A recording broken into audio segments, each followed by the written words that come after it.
Question थोड़ा बड़ा है, क्वेश्चन पहले यहाँ से पढ़ना पड़ेगा। The contractor limited undertook a contract for ₹4 lakh on 1 July 2003। ठीक है। The following expenses incurred up to 31 December 2003। ये 2003 का दिया हुआ है। ठीक है। अगर ये बीच का मैं छोड़ दूँ पढ़ना और थोड़ा नीचे आके पढ़ूँ तो यहाँ पे दिया है the cost of special plant and machinery issued on 1 जनवरी 2004। ये दिया है 2004 का। ठीक है। हाँ, फिर और अगर मैं थोड़ा नीचे आ जाऊँ, the contract was completed on 30 अप्रैल 2005। मतलब ना इसमें 3 साल का डिटेल दिया हुआ है, तो अपन एक एक साल का बनाएंगे। ठीक है। सबसे पहले ये बनाएंगे जो रहेगा पर्टिकुलर अमाउंट और ऊपर लिखा रहेगा contract account for the period ended 31 December 2003। पहले 2003 का बनेगा, फिर 2004, फिर 2005। सबसे पहले इसमें लिखेंगे, इसमें जो लिखा हुआ है वो पढ़ना। Material issued from store, material charges direct, material charge direct, direct charges, wages. ये चारों चीज़ किधर आती है? इधर आती है। Material issued, material charge, material direct, wages. ठीक है। इतनी सारी चीज़ आ गई। अब उसके बाद इसके नीचे लिखा हुआ है the amount of work satisfy by ₹80,000 of which the contractor receive 75,000 cash the transaction for the year. ठीक है। For the year 2004 were. तो सबसे पहले इधर ऊपर कुछ नहीं आएगा, यहाँ पे आएगा bye work in process certified work. Certified work का अमाउंट कितना दिया है अपने को? 80,000 दिया है। ठीक है। तो 80,000 लिख दिया मैंने, सर्टिफाइड 80,000। अब इसके बाद जो है ना, ये थोड़ा ये पढ़ने के बाद अगर नीचे आके चेक करेंगे ना, नीचे लिखा हुआ है, पूरा क्वेश्चन पहले पढ़ना अच्छे से। The journal on cost each year is to be taken 5% of the amount of material consume and लिखना है यहाँ पे, ये एंड या मतलब मटेरियल कंज्यूम प्लस वेजेस, उसके साथ वेजेस ड्यूरिंग द ईयर। ठीक है। ये इतनी चीज़ लिखी हुई। इसमें क्या बोल रहा है? कॉस्ट ईच ईयर, हर साल 5% मटेरियल कंज्यूम प्लस वेजेस का निकालो, वही होगा जर्नल एक्सपेंसेस, ऐसा बोल रहा है। ठीक है। तो इसको कैसे निकालते हैं? इसका फार्मूला तो नहीं है एक्चुअली, पहले लिखने का journal expenses is equal to 5%। ये 5% दिया हुआ था तो एज इट इज़ 5% लिखे। ब्रैकेट में मटेरियल कंज्यूम प्लस वेजेस दिया है ना, मटेरियल कंज्यूम का और वेजेस का 5%। तो मटेरियल कंज्यूम कितना दिया हुआ है अपने को? एक सेकेंड ना। मटेरियल कंज्यूम अपने को दिया हुआ है 35,000, तो यहाँ पे लिख दिए 35,000। वेजेस अपने को दिया कितना है? एक सेकेंड। हाँ, तो मटेरियल में भी ना दो मटेरियल, इसमें कंफ्यूज मत होना। एक है मटेरियल इशूड फ्रॉम स्टोर्स और एक है मटेरियल अनचेंज डायरेक्ट। ठीक है। तो ये दोनों मटेरियल आएगा, ब्रैकेट में आएगा, जैसे 35,000 plus 5,000 bracket close plus wages का अमाउंट कितना दिया? 20,000। तो यहाँ पे लिख दिया 20,000। 35,000 प्लस 5,000 कितना हुआ? 40,000 और ये 20,000, 60,000। 60,000 मल्टीप्लाई बाय 5% तो हो जाएगा 3,000। ठीक है। ये मिल गया 3,000। ये क्या हो गया? 3,000 अपना जर्नल एक्सपेंसेस हो गया, टू जर्नल एक्सपेंसेस। ठीक है। जर्नल एक्सपेंसेस लिख दिए। उसके बाद अब क्लोज करने का है इसको। अब क्लोज कैसे करेंगे? एक मिनट। हाँ, क्लोज करने से पहले अपने को जो देखना है ना, वो सर्टिफाइड वर्क करके, तो सर्टिफाइड वर्क चेक करेंगे कि कितना आया है सर्टिफाइड। लास्ट सम में किए थे ना, इधर साइड निकाले थे बैलेंस ब्रॉट डाउन और प्रॉफिट एंड लॉस, जो बैलेंस बचता है वो निकालने का ये फॉर्मूला है। वर्क सर्टिफाइड का जो फॉर्मूला है कितना है? 80,000 रुपये अपने को दिया हुआ है। 80,000 आउट ऑफ कॉन्ट्रैक्ट प्राइस क्या अपना 4 लाख है। कॉन्ट्रैक्ट प्राइस अपने को यहाँ पे दिया है 4 लाख, तो 80% सॉरी 80% नहीं, हाँ, तो 4 लाख का 80,000 कितना परसेंट होता है वो निकालना है। ठीक है। तो इसको कैसे निकालते हैं मैं बता देता हूँ। 4 लाख मल्टीप्लाई बाय 80,000%। एक सेकेंड, नहीं गलत हो गया। 80,000 मल्टीप्लाई डिवाइड बाय 4 लाख%। हाँ, तो इसको ऐसा निकालेंगे, 80,000 डिवाइड बाय 4 लाख%, तो आ जाएगा 20। ठीक है। तो ये 20 क्या हो गया अपना? ये 20% हो गया। प्रॉफिट ट्रांसफ़र टू PNL नील।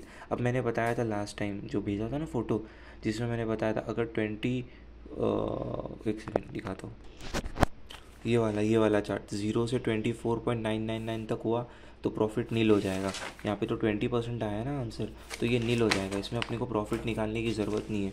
इसमें अपन क्या करेंगे, डायरेक्ट ही लिख के छोड़ देंगे। सबसे पहले देखेंगे कौन सा हैवी है। ये वाला हैवी है, ये हैवी है, ये हैवी है 80, तो 80,000 यहाँ पे लिख दिया, यहाँ पे लिख दिया 80,000। उसमें से ये सारे कॉस्ट मैंने माइनस किया, ठीक है। ये गलत है यहाँ, एक सेकेंड,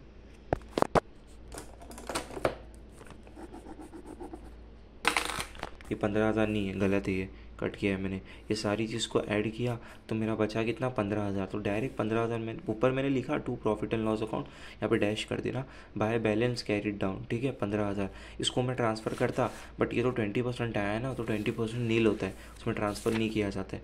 तो ये अपना कौन सा बना, 2003 का बना। अब 2004 बनाएंगे, ठीक है। वही same as it is, particular amount contract account for the year ended 31 December 2004, ठीक है, 2004 का। तो सबसे पहले क्या करना है, जो पीछे दिया हुआ था अपने को, पीछे क्या हो दिया हुआ था, ये बाय से था, बाय वर्क इन प्रोसेस। अपन यहाँ पे लिखेंगे to work in process. Certified work कितना है दिया था ना last time, certified work 80,000, same as it is यहाँ पे लिख दिया अपन ने 80,000, ठीक है। अब अपने को क्वेश्चन में देखने का, क्वेश्चन में आगे क्या दिया हुआ है। क्वेश्चन में अपने को क्या बोल रहा है, to material issued from store, direct charges, wages, ये तीनों चार्जेस अपने को लिखना है। तो मैंने यहाँ पे तीनों चार्जेस लिख दिया, ठीक है। उसके बाद मैं आगे पढ़ूंगा, the cost of special plant and machinery on issued 1 January 2004 for the contract was ₹80,000, ठीक है। 80 प्लांट एंड मशीनरी का 80,000 बोल रहा है, तो मैंने लिख दिया प्लांट एंड मशीनरी 80,000। तारीख पे ध्यान देना, बस तारीख जो दी है ना अपन वही साल के डब्बे में लिखेंगे। Further work certified during the year amount to 2,20,000, 2,20,000 बोल रहे हैं, वर्क सर्टिफाइड है, ठीक है। वर्क सर्टिफाइड 2,20,000 है। तो पहले लिखने का यहाँ पे बाय बैलेंस कैरी डाउन ऊपर लिख के छोड़ दिए। ये बाय बैलेंस कैरी डाउन कहाँ से आया, यहाँ से आया। To by balance carry down 15,000 यहाँ से आया, to by balance brought down 15,000। फिर लिखे वही फॉर्मेट वाला, by work in process certified work, ठीक है। तो सर्टिफाइड वर्क लिखे। अब सर्टिफाइड वर्क अपने को कितना दिया हुआ है, 2,20,000 बोल रहा है, बट पहले का भी तो था ना 80,000। तो 80,000 प्लस 2,20,000 कितना हो गया अपने को, 3,00,000 हो गया। अब अपन उसके नीचे लिखे अनसर्टिफाइड वर्क, ठीक है। अब अपन देखने का आगे का पढ़ेंगे, which 75% were receive in cash for cash work done and not satisfy as on 31 December 2004 were include valued 15,000 बोल रहा है। जो नहीं हुआ है ना, काम नहीं हुआ है, नॉट सेटिस्फाई 31 दिसंबर 2004 तक, उसका वैल्यू है 15,000। तो मैंने यहाँ पे लिख दिया अनसर्टिफाइड वर्क कितना हो गया मेरा, 15,000 हो गया, ठीक है। अब उसके बाद आगे क्या बोल रहा है, special plant is to be depreciated at 25%। बोला जो प्लांट है ना तुम्हारा, जो स्पेशल प्लांट जो अभी खरीदे, वो 25% डेप्रीशिएट हो रहा है। तो 25% डेप्रीशिएट कैसे लिखेंगे, एक सेकेंड ना। तो अमाउंट पहले देखने का, प्लांट एंड मशीनरी का अमाउंट कितना है, 80,000 है अमाउंट, ठीक है। तो 80,000 का मैंने परसेंटेज निकाल लिया मल्टीप्लाई करके, तो कितना निकला, 20,000 निकला। तो अपन क्या करेंगे, 80,000 में से 20,000 माइनस करेंगे तो अपना बचेगा 60,000।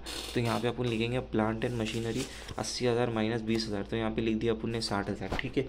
अब इसके बाद क्या लिखा हुआ है, ये यहाँ तक हो गया। अब material on site were valued, बोला है मटेरियल ऑन साइट जो है वो 10,000 का है, ठीक है। और उसके आगे लिखा है the contract was completed on 30 मार्च 2005। अब बोल रहा है 2005 का कॉन्ट्रैक्ट यहाँ पे कंप्लीट हो गया, ठीक है। एक मिनट, हाँ। तो अब बोला मटेरियल ऑन साइट, तो मटेरियल ऑन साइट कितना दिया है अपने को, 10,000। तो यहाँ पे लिख दिया मैंने मटेरियल ऑन साइट 10,000। अब मैं कैसे करूँगा, इसको क्लोज करूँगा, बट क्लोज से पहले मेरे को वर्क सर्टिफाई का परसेंटेज निकालना पड़ता है ना, कितना आया है करके। जर्नल एक्सपेंसेस निकाले थे लास्ट टाइम, एक सेकेंड। तो इतना हो गया। अब अपने को नीचे क्या बोला था, journal on cost each year, हर साल का निकालने बोला था। अपने पिछले साल निकाले, अब ये साल निकालेंगे। यहाँ लिखने का journal expenses is equal to 5% bracket में मटेरियल कंज्यूम और वेजेस। मटेरियल कंज्यूम में कितना है, मटेरियल कंज्यूम में आया टोटल 90,000 आया, और भी था ना 10,000, एक सेकेंड,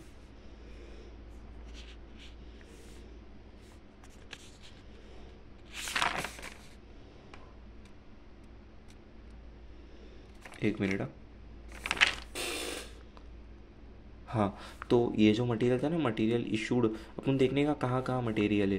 तो अपने को मटेरियल डेबिट साइड दिया हुआ है 90,000, तो यहाँ पे अपन ने लिख दिया 90,000। फिर यहाँ कहीं भी मटेरियल दिया नहीं है। अब यहाँ पे चेक करने का क्रेडिट साइड, तो क्रेडिट चेक करेंगे ना, तो यहाँ पे दिया हुआ है मटेरियल एट साइड करके 10,000। तो मटेरियल एट साइड ना माइनस होगा 90,000 में से 10,000, तो मटेरियल एट साइड माइनस हो गया, ठीक है। और प्लस ब्रैकेट क्लोज हो गया, फिर प्लस वेजेस, वेजेस कितना दिया था अपने को 40,000 दिया था, तो वेजेस लिख दिया 40,000, ठीक है। अब 90,000 में से 10,000 माइनस किए तो कितना बचा अपना 80,000 बचा। 80,000 प्लस 40,000 और परसेंटेज निकाले। एक सेकंड में निकाल के दिखा देता हूँ। पहला था 90,000, उसमें से माइनस हुआ 10,000, फिर प्लस हुआ 40,000, फिर 5% निकाले तो आया 6,000। मैंने डायरेक्ट लिख दिया है, ठीक है, 6,000। तो अब अपने को निकालना है वर्क सर्टिफाइड। तो वर्क सर्टिफाइड कितना है, 3 लाख है, out of contract price 4 lakh. ये 3 लाख कहाँ से आया, यहाँ से आया। वर्क सर्टिफाइड है ना 3 लाख अपना, 3 लाख वर्क सर्टिफाइड, ठीक है। तो अब क्या करेंगे, अपन डिवाइड करेंगे 3 लाख को 4 लाख से डिवाइड करेंगे और परसेंट निकालेंगे, तो अपना आता है 75%, ठीक है। कैसे किया अपन ने, यहाँ पे 3 लाख, जो 3 लाख अपने को वर्क सर्टिफाइड दिया था ना, उसको डिवाइड किए जो अमाउंट अपने को दिया था कॉन्ट्रैक्ट पीरियड जो दिया था 4 लाख, उससे, तो अपने को मिल गया 75%, ठीक है। तो प्रॉफिट 75% मिला ना, तो अपने को कौन सा फॉर्मूला लगाना पड़ेगा 75% के लिए। अपने को 75% के लिए ये वाला फॉर्मूला लगाना पड़ेगा। 50% प्लस अभाव रहेगा तो entire loss transfer to P&L account, ठीक है। एक मिनट,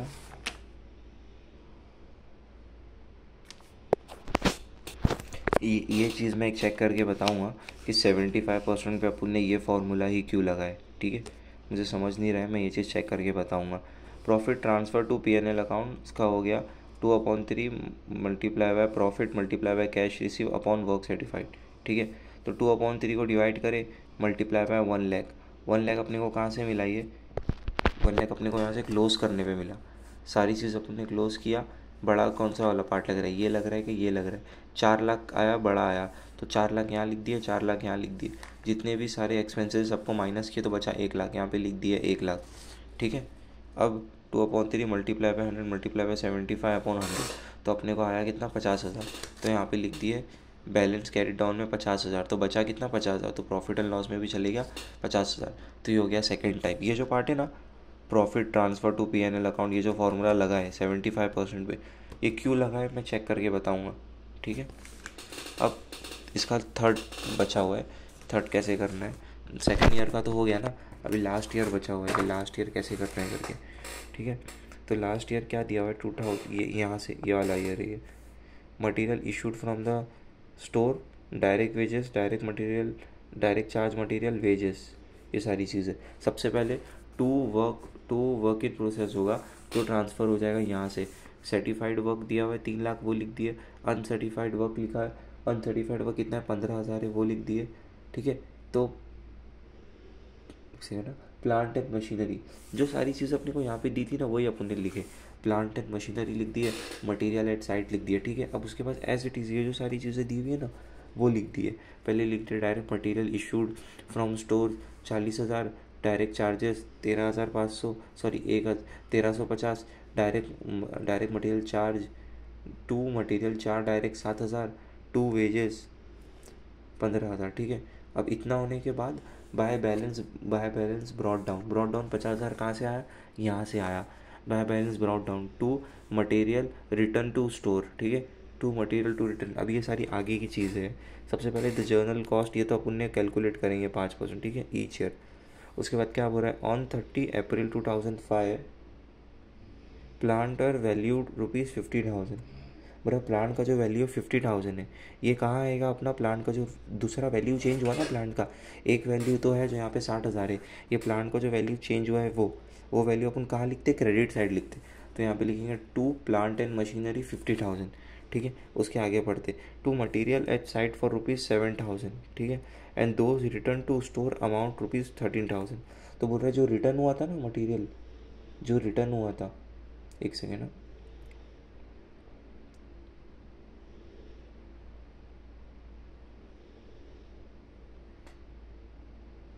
हाँ पहले तो ये लिख लेते, मटेरियल एट साइट ₹7,000।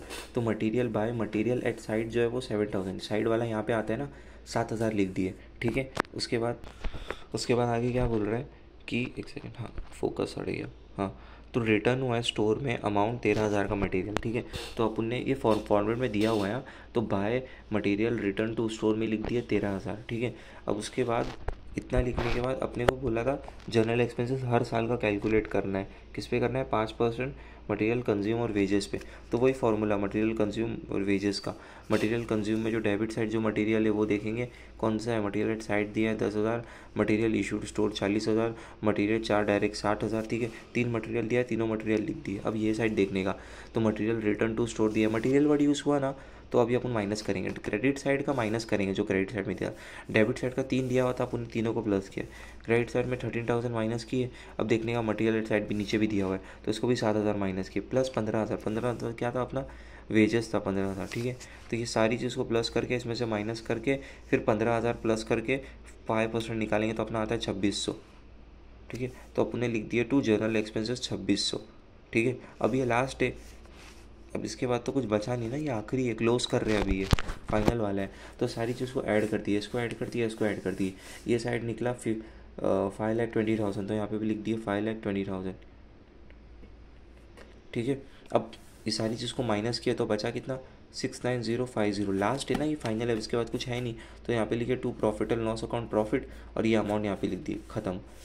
ये था क्वेश्चन नंबर, ये इंपॉर्टेंट क्वेश्चन था, थोड़ा बड़ा है, ये समझ गया ना तो काफ़ी सारी चीज़ें ईजी हो जाएगी। Question number 7।